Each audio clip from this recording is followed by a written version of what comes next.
Hello, members of the Court of Public Opinion. I'm your girl, Mrs. Independent. Welcome back to the bench. Members of the bench, thank you so much for the previous video that I did yesterday. Your support is immensely appreciated. You gave me support in such a way that I don't believe it. Keep on doing that. And if you are new and you haven't subscribed, please consider subscribing. Make this channel your home. And guys, remember just to like and comment. If you comment, the video is being pushed by algorithm to many people. Thank you so much. And please watch the videos as well. This helps the channel to grow financially so that I can be able to buy equipment that is necessary to take this channel to another level. Thank you so much. Today we're talking about Ntazis bail application and the reason why it was denied. This is what Brigadier Gininda said, in his affidavit, and it was considered, and Ntazis bail was denied. By the way, to lay a foundation, Ntazis had to wait for 4 months, 4 long months, to hear about his bail application decision. He waited 4 months, okay? And this is what Elton Hart had to say about that. Bail is not supposed to be seen as a punitive measure, but a matter of interest of justice. Actually properly prepare and conduct his or her defense or trial. And it should not, because now it seems like this person is being punished.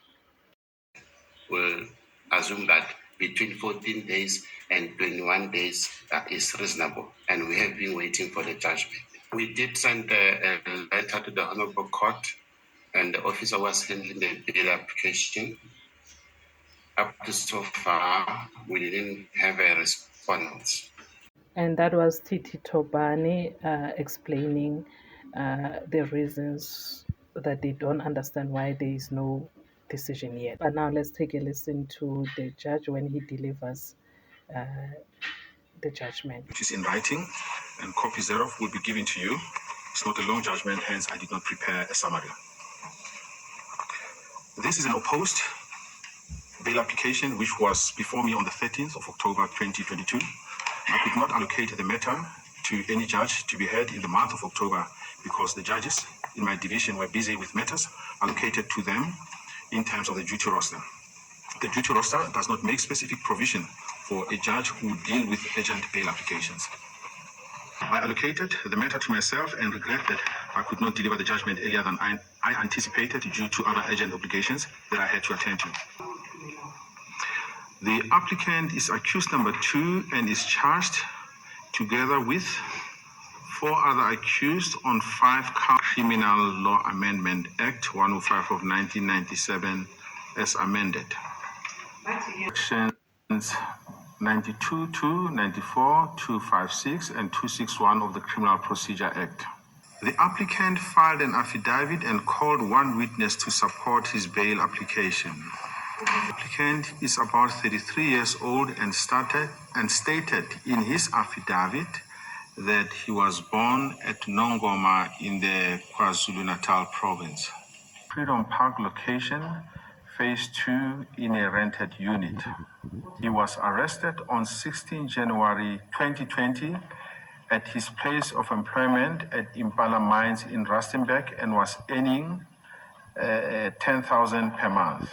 He's the sole breadwinner and was supporting 10 family members consisting of his siblings, parents, and his 2 children. He hopes that should he be granted bail, his employer will re-employ him. His arrest, the police took him to his parents' home in KwaZulu-Natal. He confirmed that he went to school up to standard 8, grade 10. He further states that after his arrest, the police and the state have frozen his bank account. The applicant averred that the state's case against him is weak because he was not arrested at the scene of the crime, which was allegedly committed about 6 years before his arrest. Furthermore, an identification parade was not held. There is no identity kit and no firearms or ammunition, which was found to be in his possession when he was arrested. He has no previous convictions, no pending cases, and no warrants of arrest against him. He has no traveling documents and no relatives outside the borders of the Republic of South Africa. He states that he has strong ties in the Republic of South Africa and he is not a flight risk. If he is released on bail, he will not endanger the safety of the public and there will be no threat to public order. He will not interfere with the administration of justice nor intimidate any witnesses. Mr. Mbongeleni Ntazis, being the applicant's witness, provided evidence that he is the applicant's sibling and is from KwaNongoma in KwaZulu-Natal. He said the applicant is a breadwinner. The witness stated that KwaNongoma is accessible, there is an induna, and the applicant is a breadwinner. The state opposed the applicant's bail application. Brigadier Detective B.N. Gininda from the South African Police Services states in his affidavit that after arresting the applicant and during the interview, the applicant raised an alibi defense relating to the day of the incident, the 26th of October 2014. The applicant stated that he was on duty at work. However, upon investigation, Mr. Melda of Sibanye Stillwater Mines, where the applicant was employed, said the applicant was absent from work from 26 October 2014 and only returned to work on the 2nd of November 2014.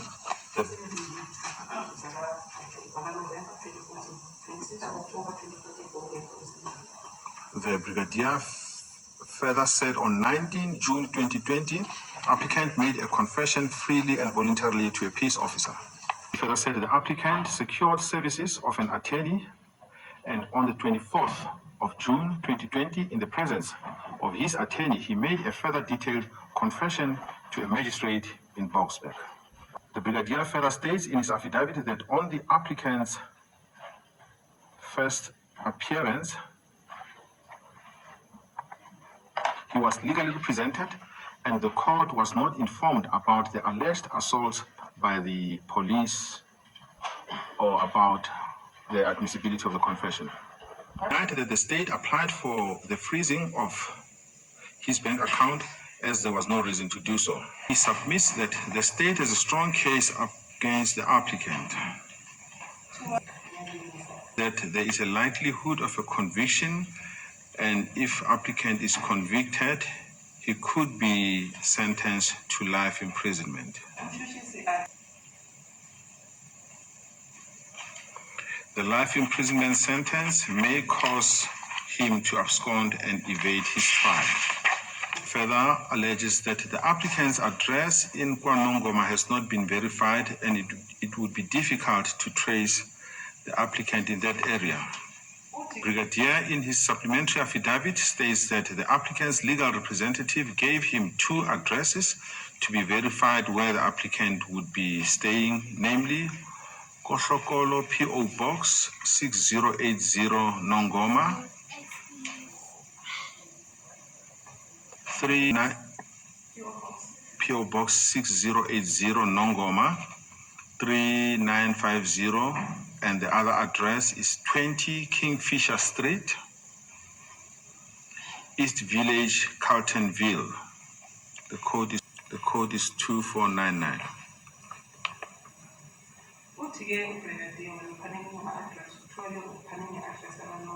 The first address cannot be traced and it is a postal address. At the second address, the applicant's cousin, Sibusiso Blessing Ntazis, and the property belongs to his employer, Sibanye Stillwater, which is the place of the applicant's previous employer. Cousin said he needs permission of his employer to stay with another person and he has no permission to stay with the applicant. This version of Sibusiso Blessing Ntazis is confirmed in an affidavit dated the 5th of October 2020 attached as Annexure B and G5 to the affidavit of the Brigadier. He submits that there is a likelihood that the applicant may influence or intimidate witness. He states that applicant may undermine or jeopardize the objectives and proper functioning of the criminal system because he is a liar. Applicant lied in his affidavit about the assault, does not mention that he approached the state to have the matter concluded in terms of Section 105 capital A Act. He further lied about the freezing of his bank account. Said applicant has no valuable movable and immovable assets. Applicant lied about his alibi defense, and the address of the applicant cannot be confirmed. The applicant is charged with at least 2 Schedule 6 offenses, namely murder. The onus rests on him in terms of Section 6011A of the CPA as amended to show on the balance of probabilities that exceptional circumstances exist, which in the interest of justice justify his release on bail. Section 61 of the CPA as amended reads as follows. I quote, "An accused who is in custody in respect of an offense shall, subject to the provisions of Section 56 be entitled to be released on bail at any stage preceding his or her conviction in respect of such offense if the court is satisfied that it is in the interest that the interest of justice so permit." Case is now partly heard. Applicant together with other accused appeared in the High Court for the first time on the 11th of April 2022 before Momela J for trial. The case is now partly heard. When this bail application was heard, 2 police officers had testified about what they observed they did at the scene of the crime. When the police officers arrived at the scene, the perpetrators of the crime were not present. It has testified that the applicant was in the house when the alleged crimes were committed. This witness testified that he identified the applicant as one of the assailants. When this bail application was heard, the witness had not yet been cross-examined. The application was heard.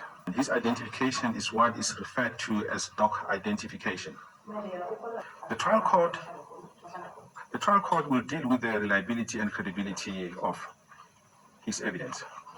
What the applicant has not clarified in his affidavit is that after he was arrested in June 2022, why is he only bringing his bail application now after the state has called 3 witnesses? He has been legally represented when he appeared in the magistrate's court. And his affidavit sets out what he regards as exceptional circumstances in paragraphs 8.1 to 8.6. He emphasized that he's been in custody since June 2020 and was not arrested at the scene of the crime. He further states that the trial is to be finalized after a long time because the state has a list of over 100 witnesses. The applicant does not clearly state what is his defense to the incident of the 26th of October 2014. He pleaded not guilty and exercised his right to remain silent. The applicant further states in his affidavit that he was assaulted by the police. The injuries that he sustained caused him to bleed and he was forced to make a confession. He said the police wanted him to sign the papers which were full of blood and he refused to sign. I assume that applicant's version is that the police wanted him to sign a confession which had blood stains because of the assault by the police. The investigating officer in his affidavit states that the applicant made 2 confessions. First one on 19 June 2020 to a police officer and the second one to a magistrate in the presence of his attorney on 24 June 2020 at Boksburg Magistrates Court. The investigating officer further says that the applicant further made admissions to private individuals. The applicant in his affidavit mentions 1 confession and he states that he refused to sign it. The applicant did not attach the 2 confessions that the state alleges he signed so that it could be determined whether they are signed or not, or whether the signature has been forged. Documents would also show if they were blood-stained or not. It may the trial court will deal with the admissibility of the alleged confessions. The onus is on the applicant to satisfy the court and prove on the balance of probabilities that there are exceptional circumstances justifying that he should be released. In this case, before me, having considered the evidence before me, I'm satisfied that the applicant has not discharged the onus to prove exceptional circumstances, that exceptional circumstances exist, and that it would be in the interest of justice to grant bail. The application for bail is dismissed. The fact that he's not a flight risk, he doesn't even possess a passport, he is a breadwinner of 10 people, I think it works against him for the fact that he doesn't have immovable assets. So yeah, this is South Africa for you. So let's meet again on another video. Remember to like, subscribe, share, and comment. Bye.